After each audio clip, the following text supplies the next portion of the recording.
Una vez más, mis queridos hermanos, bienvenidos a Consulta Pastoral y vamos a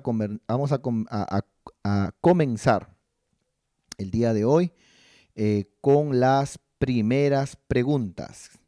Y bueno, aquí tenemos la primera pregunta, ¿no? Eh, bueno, el día de ayer, martes, estuve en el anexo de Pachacútec, ¿no?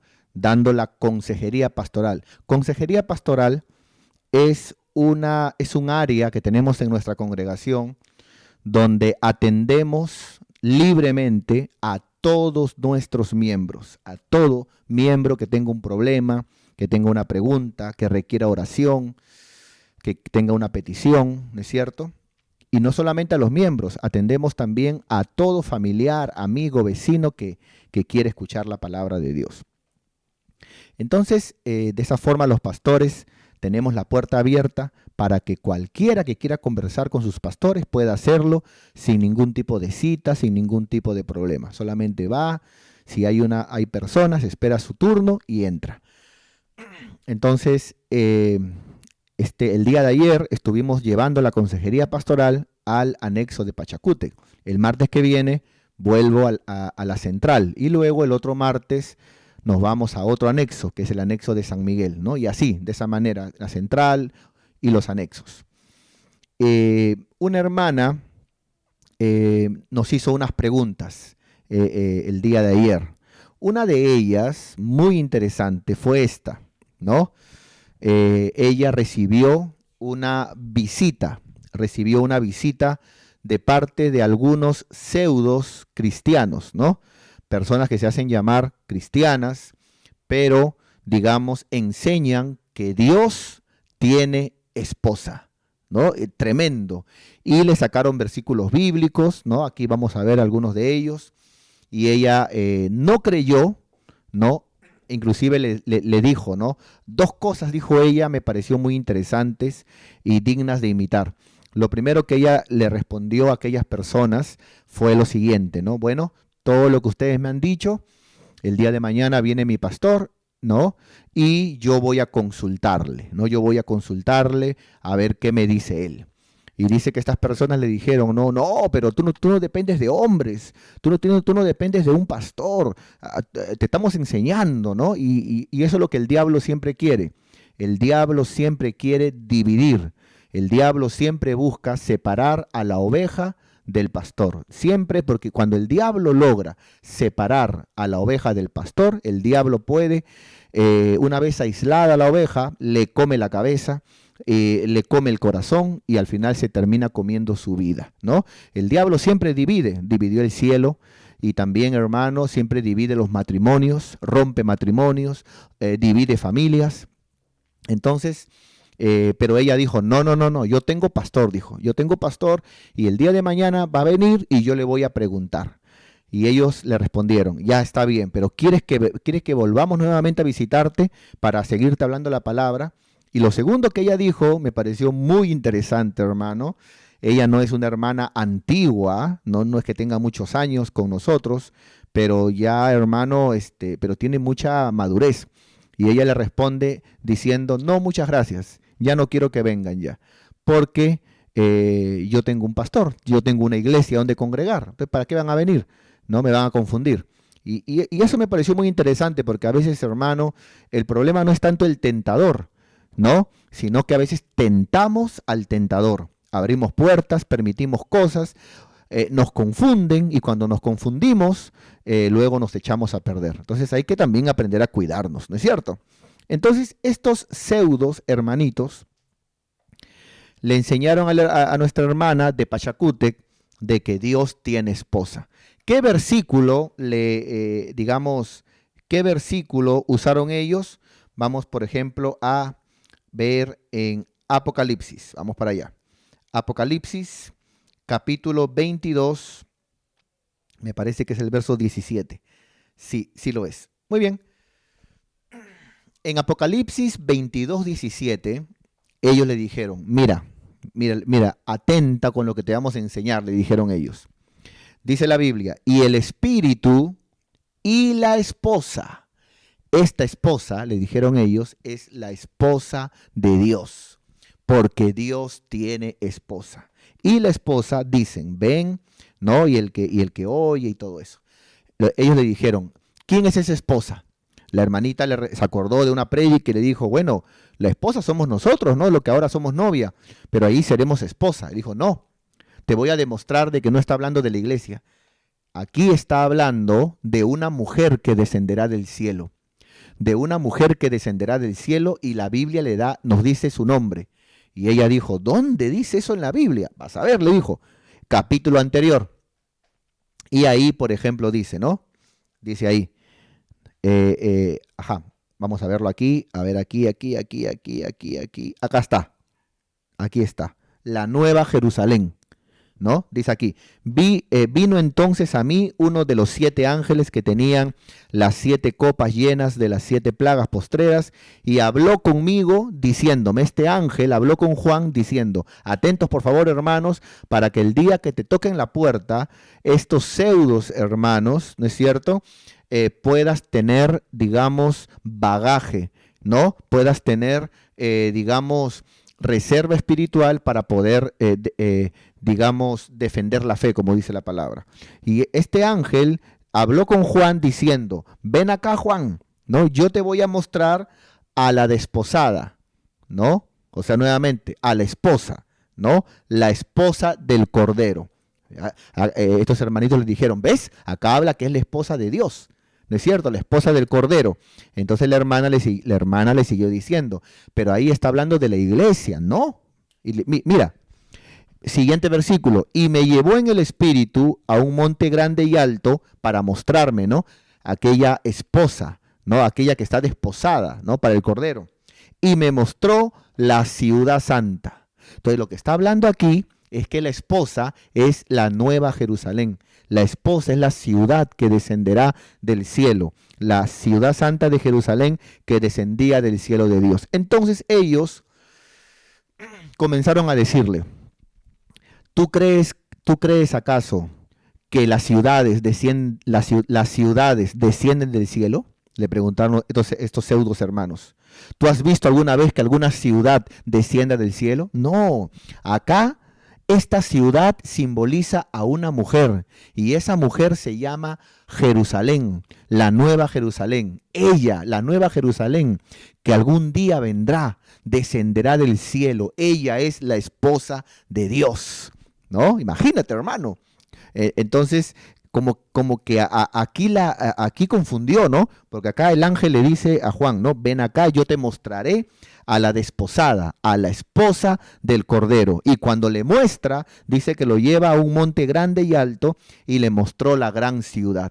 Entonces, ni modo, no había lugar para que la hermana de repente diga que acá está hablando de la iglesia, porque hablando de la esposa, la desposada, lo que le mostró fue la ciudad. Entonces ella un poquito, ¿no?, confundida me dice, mi pastor, ¿es verdad que Dios tiene esposa o estos hermanos me están engañando? ¿No? Entonces, lógicamente yo le respondí, esos hermanos te han engañado, ¿no? Entonces, por ejemplo, en el capítulo 22, verso 17, habla de la esposa, el espíritu y la esposa, ¿no es cierto? Muy bien. En el verso que hemos leído, habla, ¿no es cierto?, que el ángel lo llevó a un lugar alto, ¿no es cierto?, para que pueda ver la esposa del Cordero, y esa esposa era la ciudad, la Nueva Jerusalén.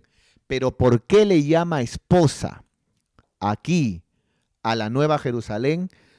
No le llama esposa porque sea esposa. Le llama esposa porque en el contexto, acompáñeme por favor, mire, ahora sí, vamos a ver el contexto, versículos anteriores, desde el versículo 1, atento por favor, dice la Biblia. Yo espero que esté atento, hermano, porque le estoy dando doctrina, le estoy dando conocimiento, le estoy dando armas para que cuando usted se encuentre a estos pseudos predicadores que le hablan acerca de que Dios tiene esposa, que la esposa de Dios, y le sacan estos versículos, usted pueda, digamos, refutar, ¿no es cierto? Pueda refutar estos argumentos. Dice aquí, vi un cielo nuevo y una tierra nueva.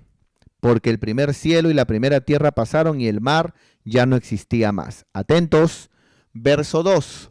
Y yo, Juan, vi la santa ciudad. Aquí está la ciudad que ellos dicen.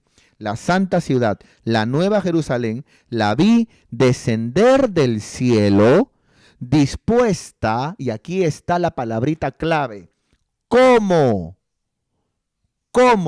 una esposa arreglada para su marido. El contexto habla que esta ciudad descenderá lista y preparada como una esposa cuando se arregla para su esposo. Usa la palabra como una esposa. Y en ese contexto de como una esposa, continúa hablando, ¿no es cierto? Continúa hablando, vamos a verlo por aquí, continúa hablando. Y cuando el ángel lo lleva a ver la ciudad, por eso que la llama la esposa del Cordero, porque ya explicó, ¿no es cierto?, que es la esposa en el sentido de que está preparada como una esposa cuando se arregla para su marido. Ellos dicen de que esta ciudad es una mujer, de que no es una ciudad literalmente. Entonces yo le expliqué a la hermanita lo siguiente, le expliqué que si esta ciudad es una mujer y esa mujer es la esposa de Dios, llamada la Nueva Jerusalén, y no es una ciudad, sino que es una mujer, pregunta, entonces, ¿una mujer tiene puertas? Porque dice aquí la Biblia que esa ciudad tenía un muro grande y alto con 12 puertas. ¿Es una mujer o realmente es una ciudad? Luego, por ejemplo, dice... habla y dice aquí que el material de esa ciudad, pero la ciudad era de oro puro. Esa mujer que vendrá es de oro puro, porque ¿cómo es? Si es de oro puro, es estatua, ¿sí o no? Porque es de oro puro. Entonces, ¿cómo es? ¿Es ciudad o es mujer? Luego, por ejemplo, vemos aquí de que dice de que en esa ciudad no va a haber templo. No va a haber templo. ¿Cómo es? ¿Es una mujer que tiene templo adentro? ¿O es una ciudad la cual dice que no habrá templo? ¿Es una mujer o es una ciudad? No, hermano, definitivamente aquí está hablando de una ciudad. Dice que en esa ciudad no habrá noche. ¿Es una mujer que a veces tiene noche? ¿No hay noche? ¿Cómo es? ¿O es una ciudad que dice que no habrá noche? ¿No? Y dice que en esa ciudad no entrará en ella ninguna cosa inmunda. Definitivamente habla de una ciudad. Entonces, cuidado cuando te engañen con esos versículos, de la esposa del Cordero, ¿no es cierto? Cuidado cuando te engañen. Ahora, ¿quién dice la Biblia que es la esposa del Cordero? Vamos a ver ahora el capítulo anterior, el capítulo 19, ¿no es cierto? Capítulo 19, muy bien. Y aquí vamos a ver verso 6 en adelante. ¿No? Cuando comienza, aquí es la primera mención de la esposa, ¿no? En el caso de la ciudad, lo que dice es que desciende como una esposa. Ese como es la palabra clave. En el caso nuestro de la iglesia, no dice que nosotros somos como una esposa, dice que somos la esposa del Cordero. Por ejemplo, hablando del como, que es un tipo, ¿no? Dentro de lo que es la hermenéutica bíblica. Por ejemplo, la Biblia dice que Jesucristo en su segunda venida vendrá como ladrón en la noche. Así dice la palabra, que el Señor en su venida vendrá como ladrón. Pregunta, cuando Jesús dice que vendrá como ladrón, ¿está diciendo que Jesús es ladrón? No, está diciendo que vendrá como. No es que Jesús sea un ladrón, sino que la palabra como lo que te identifica es que así como el ladrón no toca la puerta para entrar a una casa, ni pide permiso, ni dice qué día va a ir, así será también la venida del Señor. Entonces, el cómo es la diferencia, ¿no? Mas, sin embargo, la iglesia, sí, la Biblia habla que la iglesia, los santos, ¿no? Los santos, lo que hayamos vencido, seremos la esposa del Cordero. Mira, te lo voy a demostrar. Y oí como la voz de una gran multitud, esa gran multitud somos los salvados, como el estruendo de muchas aguas y como la voz de grandes truenos que decía, aleluya, porque el Señor nuestro Dios Todopoderoso reina. Gocémonos y alegrémonos y démosle gloria porque han llegado las bodas del Cordero. La iglesia cuando esté con el Señor serán las bodas del Cordero. Y hablando de la iglesia dice, y a su esposa se ha preparado. Su esposa, no dice que se ha preparado como una esposa. Ese es en el caso de la ciudad. No, dice, y su esposa, la iglesia, se ha preparado. Aquí todavía la ciudad no desciende. La ciudad desciende todavía en el capítulo siguiente 20, capítulo siguiente 21. Ahí desciende la ciudad. Ahí desciende la ciudad, cielo nuevo y tierra nueva. Yo le estoy hablando antes, que acá le dice la esposa a la iglesia, ¿no es cierto? Y dice, y a ella, ¿quién es ella? Ahora sí, hablan de una persona, a diferencia de la ciudad. A ella, la iglesia, los santos, se le ha concedido que se vista de lino fino, limpio y resplandeciente, porque el lino fino son las acciones justas, ¿de quién está hablando? De los santos. Aleluya, damos palmas al nombre poderoso del Señor. Entonces, para mi querida hermana de Pachacute que nos hizo esta pregunta, ¿no? ¿Dios tiene esposa? De ninguna manera, ¿no? Esa doctrina de que Dios tiene esposa. Y también hay otra también, hay un chico, uno que ha sido cristiano y también anda predicando por ahí diciendo que Dios es mujer, que Dios es mujer. Esas doctrinas son diabólicas y lo que buscan es tergiversar la palabra de Dios, ¿no es cierto? Muy bien, entonces de esa manera respondemos a nuestra amada hermana, ¿no? Dios tiene esposa. No.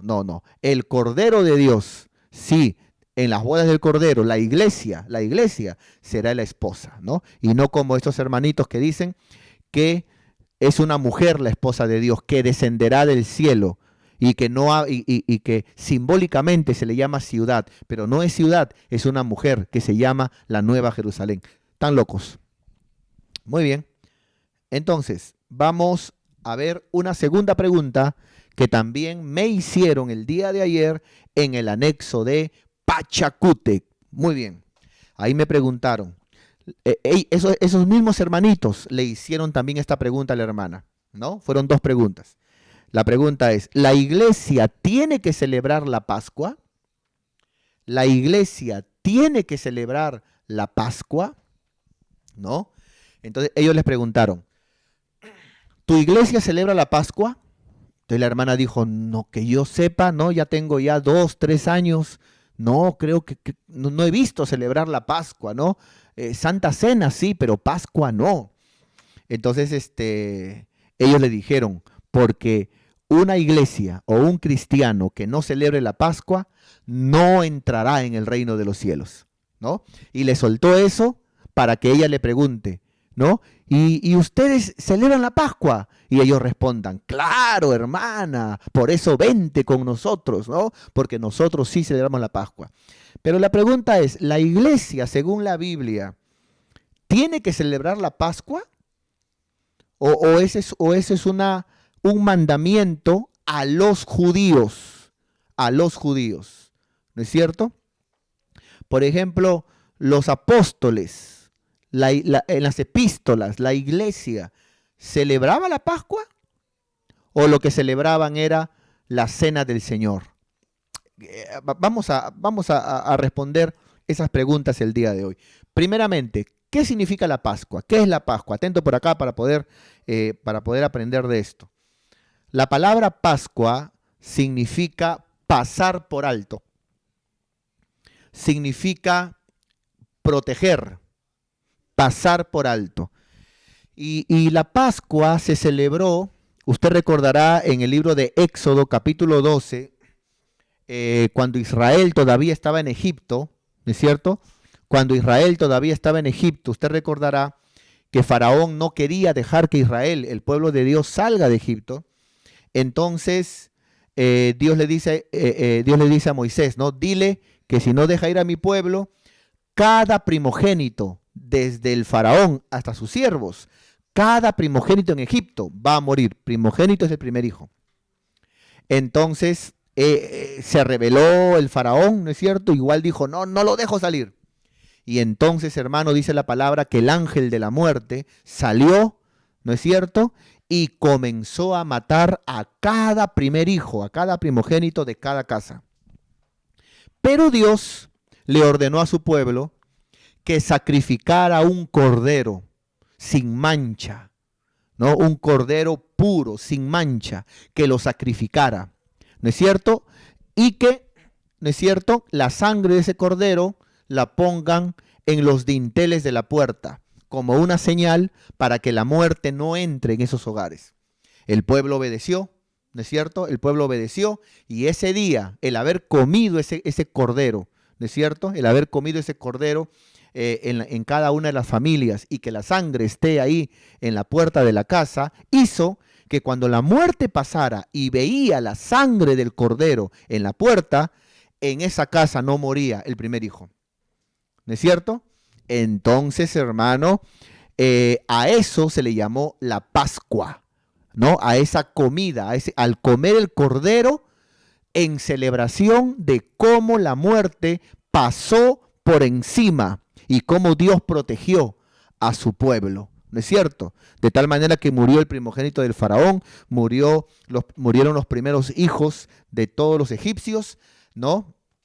Me parece que hasta de los animales, ¿no? Pero en el caso, hermano, de el pueblo de Dios, ninguno murió, ¿no? Ninguno murió. Luego de eso, ya vemos a Jesús, ¿no es cierto? Desde ahí, hermano, en adelante, desde ahí en adelante, hermano, siempre se celebra la Pascua para los judíos, ¿no? Que la Pascua para los judíos se celebra el 14 de Nisan, ¿no? Que para nosotros en nuestro calendario sería a finales de marzo y a comienzos de abril, ¿no? Entre marzo y abril, ahí se celebra la Pascua para los judíos. Entonces, ¿qué pasó? Que siempre los judíos celebraban la Pascua. Llegó Jesús. Cuando llegó Jesús, mi querido hermano, ¿no es cierto? De niño fue llevado al templo y él predicaba la palabra y él estaba ahí, no hay ningún problema. Pero justo, hermano, antes de morir, el Señor, ¿no es cierto? Previo a la Pascua, el Señor hace la última cena con sus discípulos. ¿Se recuerda? Cuando el Señor partió el pan, ¿no es cierto? Cuando tomó el jugo de la vid, ¿no es cierto? Eso fue previo a la Pascua. Ahí se levantó Judas enojado porque el Señor dijo, uno de aquí me va a traicionar, ¿no es cierto? Y todos preguntaron, ¿seré yo? ¿Seré yo? Y cuando Judas preguntó, ¿seré yo, maestro? ¿No es cierto? Entonces Jesús le dijo, ¿no? Tú lo has dicho. Y entonces Judas se levantó y Jesús le dijo, anda y haz lo que tienes que hacer. Tremendo Jesús, hermano, ¿ah? Ese Jesús no aguantaba pulgas. Entonces, hermano, ¿qué pasó? Pasó que Jesús allí conmemoró la Pascua también, ¿no?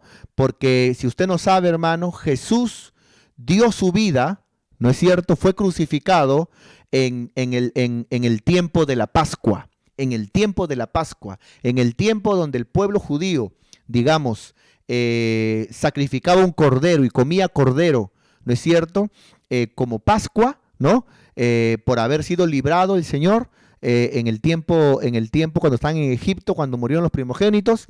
Bueno, Jesús murió en el tiempo de la Pascua. Interesante, ¿no? Porque cuando Jesús murió, Él fue el Cordero de Dios también, que se sacrificó por nosotros, para que con su sangre nos libre, ya no de una muerte física, sino nos libre de la muerte espiritual. ¡Wow! Espero que estén aprendiendo, mis queridos hermanos. Yo espero que las mamitas no estén distrayéndose, ni tampoco los hermanos, y que todos estén con su Biblia y con sus cuadernos y lapiceros, ¿no? Entonces, hermano, ¿qué resulta? ¿Qué resulta? Resulta que entonces, hermano, a Jesús lo vimos participar de la Pascua y en la Pascua Jesucristo como Cordero inmolado murió también por el mundo. Ahora la pregunta es, ¿la iglesia tiene que celebrar la Pascua? La respuesta es no, no. ¿No es cierto? La respuesta es no. Pero pastor, usted acaba de decir que Jesús la celebró. Jesús la celebró como judío, con sus discípulos. Pero luego esa Pascua, ¿no es cierto? Que tenía, por ejemplo, que tenía varios ingredientes. Había que tomar, por ejemplo, hierbas amargas y otras cosas más. No pan sin levadura, por ejemplo. No era cualquier pan. Era un pan que había que hacer, un pan sin levadura. Esas cosas cambiaron para la iglesia. Y para la iglesia, lo que se nos pide es la Santa Cena. ¿Qué es lo que Pablo enseña? Que siempre se tome la Santa Cena, que la Santa Cena hace recordar al Señor. Entonces, si alguien me pregunta de repente, pero pastor, ¿me podría dar un versículo donde la Biblia dice que la Pascua solamente era para los judíos? Solamente era para los judíos y no era para y no es para la iglesia. Vamos a tomar algunos versículos. A ver, por aquí tenemos una concordancia y vamos por favor a poner aquí Pascua. Pascua. En el texto que le dijimos, Éxodo, muy bien, Éxodo capítulo 12. Vamos a demostrar en la Biblia que la Pascua es solamente para los judíos, no es para la iglesia. Éxodo 12, a ver, vámonos al verso, a ver, pongámoslo por acá, por acá, por acá, por acá, por acá. Muy bien, acá está. Ya. Mira lo que dice la palabra de Dios, hermanos. Mira lo que dice la palabra de Dios. Y Jehová dijo a Moisés en aquel tiempo, cuando se instituyó la Pascua, Jehová dijo a Moisés y a Aarón, esta es la ordenanza de la Pascua. Ningún extraño comerá de ella. Entonces, ¿qué es lo que está diciendo? Que la Pascua es solamente para judíos. Ningún extraño comerá de ella. No, o sea, ningún gentil comerá de ella. Mas todo siervo humano comprado por dinero comerá de ella, después que lo hubieras circuncidado. O sea, si alguien se quiere hacer judío, circuncídate. Entonces ya eres un prosélito, no eres judío de nacimiento, pero al circuncidarte eres un prosélito, eres un judío de corazón. Entonces ahí sí puedes comer la Pascua. Pero la Pascua es para el judío solamente, ¿no? El extranjero y el jornalero no comerá de ella. El extranjero es quien no sea israelita, quien no sea judío. Se comerá en una casa y no llevarás de aquella carne fuera de ella, ni quebrarás hueso suyo, ¿no? Al cordero que se coman no se le quebrará el hueso, símbolo de Cristo, que querían también quebrarle las piernas, pero no se hizo, porque cuando fueron a verlo ya estaba muerto, ¿no? Y se cumplió la escritura, ninguno de sus huesos fue quebrantado. Muy bien, toda la congregación de Israel lo hará, o sea, Israel lo hará, ¿no? Mas si algún extranjero morare contigo y quisiere celebrar la Pascua para Jehová, circuncídenlo, tiene que ser circuncidado, todo varón, ¿no es cierto? Y entonces la celebrará y será como uno de nosotros, no uno de nuestra nación, pero ningún incircunciso comerá de ella. Entonces, aquí estoy demostrando que la Pascua es una fiesta judía, para judíos. Pero pastor, no sé, convénzame más. Usted me está dando un texto del Antiguo Testamento, pero dice el Nuevo Testamento que la Pascua es solamente para judíos. A ver, vamos a Juan capítulo 6. Gloria a Dios. Juan 6:1 creo que era. A ver, Juan 6:1, no. Acá está. Juan 6:4. Juan 6:4. Mira lo que dice. Y estaba cerca la Pascua, ¿ya? La fiesta de los judíos. Era una fiesta ordenada a los judíos, porque se pasó por alto, se protegió a los primogénitos de los judíos. ¿Me está entendiendo? Entonces la Pascua es para los judíos, la celebración de la Pascua es para los judíos. Pero qué, digamos, ¿cómo decirlo? Pero, ¿cómo sería la Pascua para los cristianos? ¿Qué tiene que ver la Pascua con nosotros? Bueno, vamos a Primera de Corintios, por favor. Primera de Corintios, a ver, Primera de Corintios, ya, acá está, muy bien. A ver, la fiesta de la Pascua, del Cordero, de comer hierbas amargas, entre otras cosas más, es una fiesta para los judíos, porque se salvó al primogénito de los judíos. Si alguien le dice a usted, no, pero de todas maneras tenemos que celebrar la Pascua, dile usted, sí la celebramos. Los cristianos sí celebramos la Pascua, pero no como los judíos. Mira cómo la celebramos. Entonces, ahí la respuesta, cuando alguien le diga a usted, ¿ustedes celebran la Pascua? ¿Ustedes comen la Pascua? Dile, sí, nosotros celebramos y comemos la Pascua. ¿Sabes cómo? Mira, lo dice Pablo. Limpiaos pues de la vieja levadura, la vieja vida que teníamos antes, para que seáis nueva masa, una nueva vida en Cristo Jesús, sin levadura como sois, ¿no? Ahora atento, porque nuestra Pascua, note la palabra nuestra, le está hablando a la iglesia, porque para la iglesia nuestra Pascua es Cristo. O sea, la Pascua para los judíos tenían que matar un cordero puro y sin mancha, ¿no es cierto? Pero para nosotros ese cordero es Cristo. Cristo es nuestra Pascua, el cual ya fue sacrificado por nosotros, dice la palabra de Dios. Ya fue sacrificado por nosotros. Hay un texto, no sé si lo podemos ver aquí, en Primera de Pedro. Ay, ay, ay, Padre Santo, ayúdame a encontrarlo. Gloria a Dios, Padre, en el nombre. Acá está. Primera de Pedro 1:19. Mira, mira, Cristo es nuestra Pascua, Cristo es nuestro Cordero. Dice, si no, a ver, vamos a leerlo del 18. Sabiendo que hemos sido rescatados de nuestra vida pasada, de nuestra vana manera de vivir, lo que teníamos antes, la cual recibimos de nuestros padres, vivíamos así porque nuestros padres vivían así, y nuestros padres vivían así porque los abuelos vivían así, y los abuelos vivían así porque los tatarabuelos vivían así, ¿no es cierto? Entonces dice, sabiendo que hemos sido rescatados de nuestra vana manera de vivir, la cual heredamos de nuestros padres, no con cosas corruptibles como oro y plata, sino, atentos, con la sangre preciosa. ¿Te acuerdas la sangre del cordero de la Pascua de los judíos? Pero Cristo es nuestra Pascua, nuestro cordero. Dice, con la sangre preciosa de Cristo, como de un cordero, sin mancha y sin contaminación. Damos fuertes palmas al nombre de Jesús, mi querido hermano. Aleluya. Cristo es nuestra Pascua. Él es nuestra Pascua. Así que si alguien le pregunta a usted, ¿ustedes celebran la Pascua? Dile, sí, celebramos la Pascua. ¿No es cierto?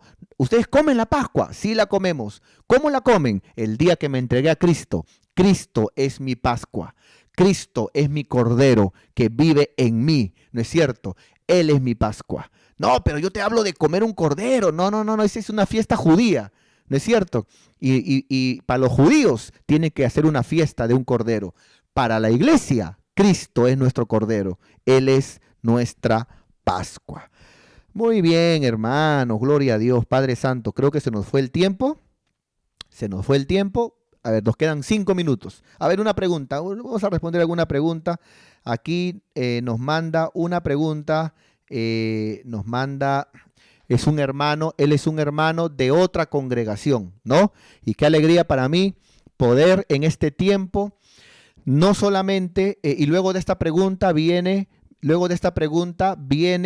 una pregunta de un hermano, ¿no? O sea, es de alguien, no lo conocemos, pero que es de provincia, ¿no? Es de provincia, pero que se conecta con nosotros.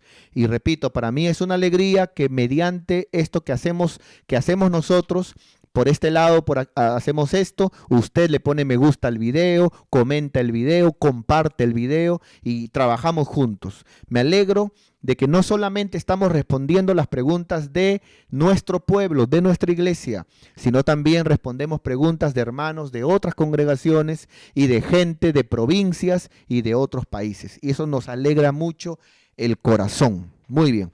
Aquí nos pone, pastor, buenas noches. Pastor, primeramente agradecerle por sus enseñanzas. Dios le da mucha sabiduría. Le felicito, pastor. Y luego él pone la pregunta y dice, he aquí mi pregunta. Disculpe si soy un poquito extenso, pone él. Muchas veces escuchamos y hasta decimos, ¿no? Escuchamos y hasta decimos, hay que buscar a Dios, ¿no? Hay que buscar a Dios. O sea, los cristianos decimos, vamos a buscar a Dios, ¿no es cierto? Y nosotros, la pregunta que él hace es, ¿pero acaso nosotros no somos templo de Dios? Entonces su pregunta va más o menos ¿por qué decimos vamos a buscar a Dios? ¿No? Como si estuviera fuera, ¿no? Si Dios vive dentro. Muy bien. Entonces, ¿y nosotros no somos el templo de Dios? ¿Dios no vive en nosotros? Esa es la primera pregunta que él hace. Bueno, vamos a responder de la siguiente manera. Quiero enseñarles a cada uno de ustedes que hay una diferencia entre buscar a Dios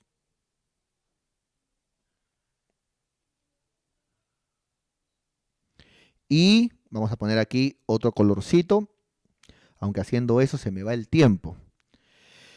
Y lo otro que sería buscar de Dios. Son dos cosas muy diferentes. Entonces, nuestro hermano pregunta, ¿por qué a veces los cristianos decimos, por ejemplo, vamos a orar, decimos, vamos a buscar a Dios? De repente vamos a congregar, decimos, vamos a buscar a Dios. ¿Pero acaso Dios no vive dentro de nosotros? ¿Por qué decimos vamos a buscar a Dios? Como que si Él estuviera afuera y hay que encontrarlo. ¿Acaso Dios no vive dentro de nosotros? Claro, lo que pasa, digamos, eso que está ahí, hermano, ¿no es cierto? Tiene un nombre, hay una palabra para eso, ya me acordaré, pero tiene un nombre. Bueno, que son jueguitos de palabras, ¿no? Lo que Dios más ve es la intención del corazón. Ahora, si queremos, por ejemplo, nosotros, hermano, ya encontrar la palabra correcta, buscar a Dios es para la gente que no tiene a Cristo. Ellos necesitan buscar a Dios. Aunque si somos más bíblicos, el que está perdido no es Dios, ¿no es cierto?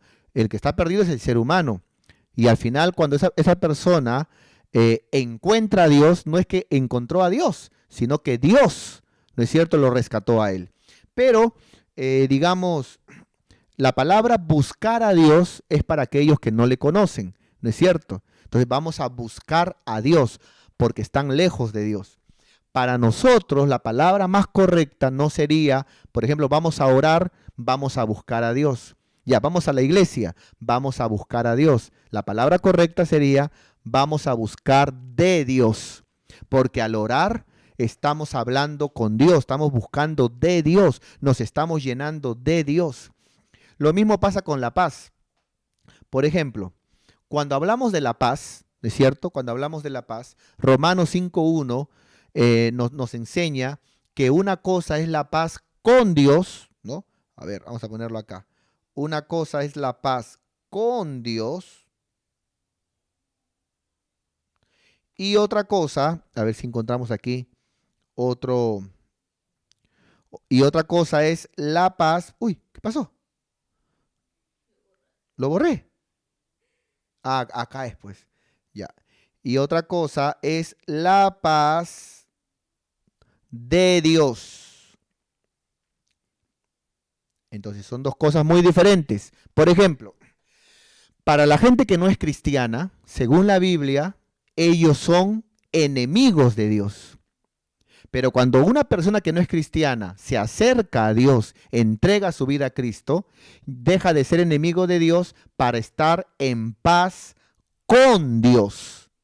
El día que yo me entregué a Cristo, antes de eso yo era enemigo de Él. Por eso que yo andaba en pecados, andaba en muchas cosas, hermano, feitas. Pero el día que yo me entregué a Cristo, yo me puse en paz con Dios. Era enemigo, mas ahora soy hijo, en paz con Dios. Pero no porque ahora esté en paz con Dios, yo de repente disfrute la paz de Dios. Hay mucha gente que es cristiana, que ha nacido de nuevo, pero a veces por sus actitudes o por sus, digamos, por sus actitudes o cosas incorrectas que hacen, están deprimidos, no tienen paz, no tienen gozo, no tienen paz, ¿no?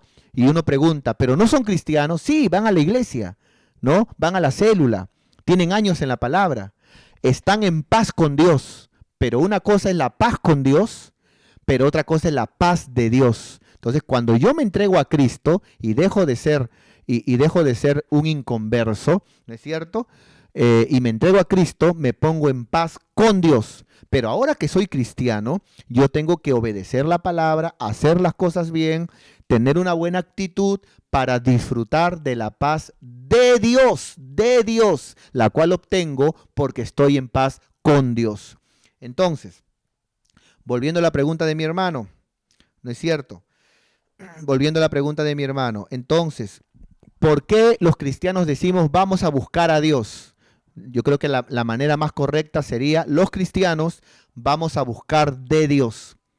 Vamos a buscar de Dios, ¿no? A llenarnos más de Dios, a hablar con Dios, a congregar y a juntarnos para alabar, ¿no? U oír de Dios, ¿no? O sea, más que buscar a Dios, sería vamos a buscar de Dios. A buscar de Dios. Muy bien, entonces esa es la pregunta que hace mi hermano, pero luego él continúa. Me parece que tiene otra pregunta y él pone aquí, ¿es cierto?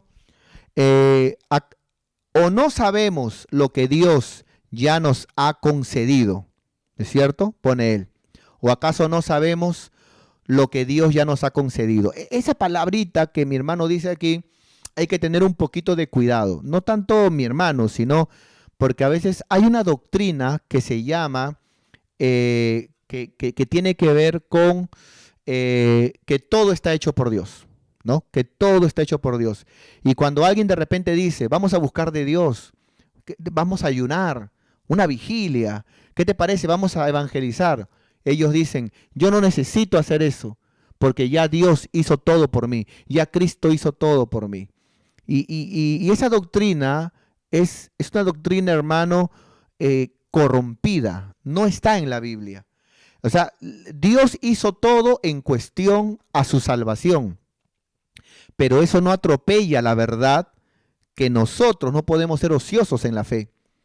Nosotros no podemos ser gente que no congrega, que no ora, que no evangeliza, ¿no? Porque decimos, no, yo no necesito ayunar, ni evangelizar, ni congregar, porque ya mi salvación, ya todo lo hizo el Señor por mí. O sea, cuidado con esa doctrina, ¿no? Yo una vez me he encontrado con algunos siervos que piensan así.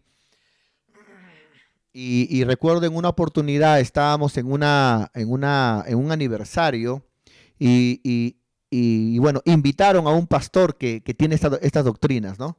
Entonces el hermano que dirigía decía, ¿no? Aleluya, hermano, gloria a Dios. Si de repente hubiera aquí alguien que tuviera alguna enfermedad, vamos a orar, hermano, cree para que Dios te pueda sanar. Y él decía, ¿no? Ya estamos sanos, no hay que orar, ya estamos sanos, ¿no? Entonces luego el hermano decía, aleluya, hermanos, si hay aquí alguien, hay hermanos que están de repente con deudas o están de repente un poquito bajos económicamente, vamos a orar para que la prosperidad de Dios venga sobre ti. Él decía, no hay necesidad de orar, ya somos prósperos, ¿es cierto? A mí me daba ganas de quitarle el micrófono a ese hermanito y decía, hermano, si alguien quiere ir al baño, ¿no? Porque siente ganas de ir al baño, puede ir en este momento. A ver si el hermano decía, ya no necesitamos ir al baño, ya, hermano, no podemos ser tan extremistas, ¿no es cierto? Y ese tipo de doctrinas lo que nos enseñan es, ¿no es cierto? Nos enseñan es un evangelio que apunta al hombre. Ya Dios te hizo santo, no importa que tú peques, que tú adulteres, que tú forniques, tú ya eres santo, no por lo que tú haces, sino por lo que Cristo hizo por ti. ¿No es cierto? Si ya el Señor te justificó, ya tú no tienes que hacer obras ya, ¿no? Y le llaman obras a la obediencia de la palabra. O sea, es una locura, es una chanfaina, es un arroz con mango lo que enseñan, hermano. O sea, le llaman obras, lo que la Biblia le llama obras de ley, ¿no? Que tiene que ver con fiestas, guardar cosas judaicas. Ellos le llaman obras a la obediencia. No, hermano, lo que la Biblia prohíbe son las obras de la ley, las obras religiosas humanas, pero la obra de obediencia que Dios nos manda, por ejemplo, no dejar de congregar, eso no es, hermano, que yo no necesito congregar porque el salvo siempre es salvo. No, si eres salvo, entonces va a nacer en tu corazón ese amor por congregar. Preocúpate cuando tú digas que eres salvo, pero no tienes ganas de congregar, no tienes ganas de buscar de Dios. Preocúpate. Por eso la palabra dice en 2 Corintios 13, dice, examínate, examinaos, a ver si estás en la fe. No vaya a ser que Cristo no esté en vosotros. O sea, es muy tremendo. Por eso, cuidado con esa doctrina, ¿no es cierto?, de el Señor lo hizo todo. El Señor lo hizo todo en cuestiones a Él, a la salvación, a la gracia, a las cosas que Él hizo por mí. Pero eso no quita, ¿no es cierto? Eso no quita ni quiere decir de que entonces ya yo no voy a congregar, no voy a predicar, no voy, de repente me invitan a un ayuno, no voy a ayunar, porque yo no tengo que hacer nada, porque Él ya lo hizo todo por mí. Eso, hermano, eso es una tergiversación de la palabra de Dios, ¿no? Ahora bien, seguimos, dice, o no sabemos lo que Dios ya nos ha concedido. Hay un pasaje bíblico, dice el hermano, que dice, si no amas a tu hermano que lo ves, menos vas a poder amar a Dios a quien no lo ves. ¿Cómo buscar a alguien, dice, que no conoces? ¿Es cierto? Las preguntas son similares, sabiendo que en Hechos 17:27 dice, y buscarán a Dios a palpadas, lo que significa a ciegas. Pero de cierto os digo que está cerca de vosotros. La pregunta es, dice él, ¿estoy en lo correcto? ¿No es cierto? En este discernimiento, ¿no es cierto? Bueno, el versículo que dice que cómo podemos decir que amamos a Dios a quien no vemos, ¿no es cierto? Y al hermano que vemos, digamos, no lo amamos, es una enseñanza que habla del amor, o sea, no tiene nada que ver con otras cosas, ¿no? O sea, ahí la enseñanza es que si yo digo que amo a Dios, ¿no es cierto? Ese amor que yo tengo para Dios me capacita para amar a la creación de Dios, al que es a imagen y semejanza de Dios. Si yo no amo a mi hermano, no soy un buen cristiano. Si yo no amo, por más que sea inconverso y no solamente cristiano, si yo no amo a la creación de Dios, al que es a imagen y semejanza de Dios, entonces yo no soy un verdadero, no me estoy comportando como un verdadero cristiano. Eso es lo que quiere decir. Ahora bien, luego él pone acá, ¿no? Estoy bien en lo que pienso, pone el hermano, acomodando lo espiritual a lo espiritual, como dice la palabra. Me interesa mucho, pone el hermano, me interesa mucho su respuesta, pastor. Dios lo bendiga, hermano Ángel Drebeque. Bueno, espero haberle respondido en algunas cosas que me pone.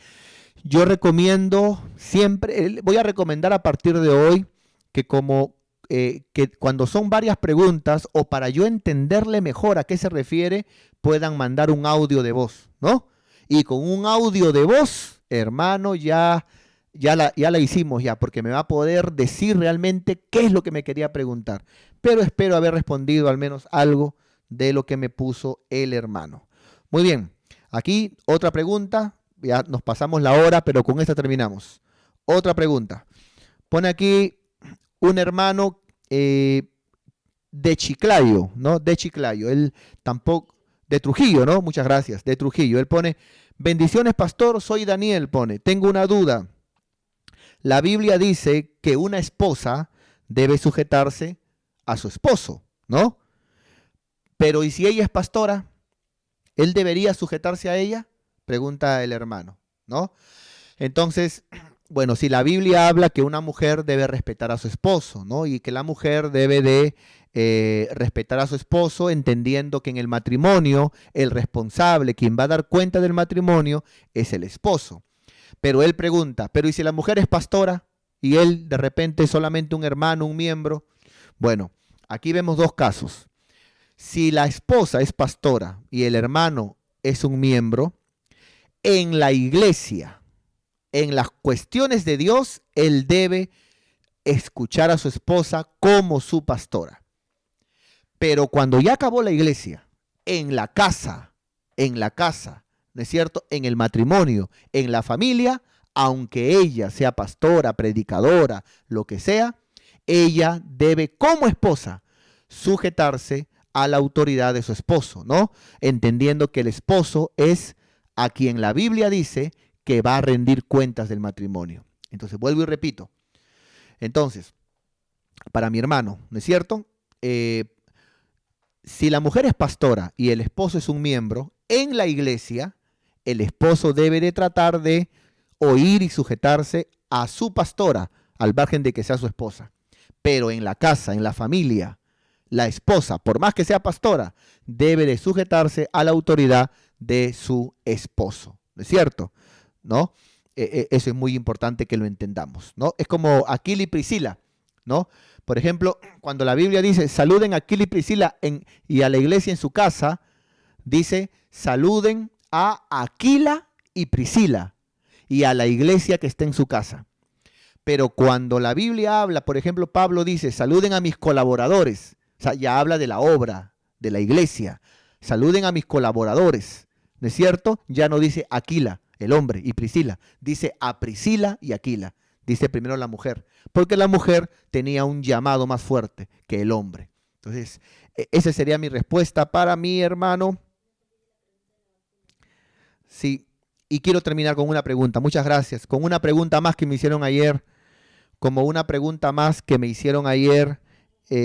sí, por favor, quiero terminar con una pregunta más que me hicieron ayer. Muy bien. Vamos a poner aquí. Vamos a inventar la pregunta aquí. Listo. Una hermana de Pachacútec me preguntó, ¿me puedo vacunar? Entonces yo le pregunté, ¿por qué me pregunta eso? Y ella me dijo, no, es que he escuchado a hermanos de otras congregaciones que dicen que la vacuna es la marca de la bestia, que la vacuna es el sello del anticristo. Quiero decirles, hermano, que no hay cosa más ignorante que eso. La vacuna no es el sello de la bestia, la vacuna no es la marca del anticristo. Así que si un hermano se vacuna, no peca al vacunarse. No es pecado vacunarse, ¿no es cierto? No es la marca de la bestia ni nada de eso. Porque el día, nosotros creemos que el día que se esté marcando en el mundo entero, la iglesia ya no va a estar aquí. Así que despreocúpate de eso. Muy bien, eso es importante, ¿no? Ahora, mucha gente está diciendo, ¿no? Pero ¿puedo vacunarme o no? Porque hay temor, dicen, ¿no? Hay temor de que tal vez estén poniendo cosas raras, cosas extrañas. Bueno, eso queda en la conciencia de cada uno, ¿no es cierto? Lo que sí yo te digo algo, presidentes se han vacunado. El presidente Trump, por ejemplo, reyes en Inglaterra, ¿no es cierto? Políticos. Aquí mismo, por ejemplo, hermano, Vizcarra, a ocultas, se metió 3 vacunas. O sea, si eso fuera algo malo, los presidentes no se hubieran vacunado ocultas. En Argentina también el presidente y otros más se vacunaron ocultas. O sea, si realmente la vacuna fuera mala, no se vacunaran de esa manera, ¿no?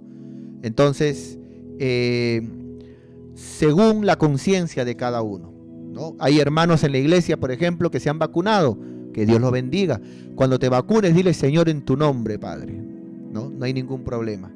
Hay un hermano que de repente dice, yo no me quiero vacunar, pastor, por si acaso. Bueno, no lo hagas, pero pídele al Señor también que te ayude, ¿no? Que te ayude y pídele, lógicamente, que te guarde. Pero es un asunto de conciencia, pero no tiene aquí nada que ver la bestia, ¿no? El falso profeta, el anticristo, el dragón, no tiene nada que ver con esas cosas, mis queridos hermanos, ¿es cierto? Me hablaron también de que hay congregaciones donde los pastores están diciéndole a los miembros que cuando vengan a la iglesia se saquen el tapaboca, porque ponerse el tapaboca es para gente que no tiene fe. Hay pastores que están diciendo, hermano, que todo hermano que quiere entrar a la iglesia, todo verdadero cristiano, no usa tapaboca. El tapaboca es para el mundano, para el incrédulo, ¿no? Pero nosotros tenemos quien nos protege. Bueno, así pensaron muchos pastores que hoy están muertos. Varios pastores han muerto, ¿no es cierto? Varios hermanos, otras congregaciones, cristianos han fallecido. Una cosa es tener fe y otra cosa es tentar a Dios. Así que seamos prudentes y seamos sabios. Y sigue mandando tus preguntas, que con mucho gusto estamos para servirte y para responder.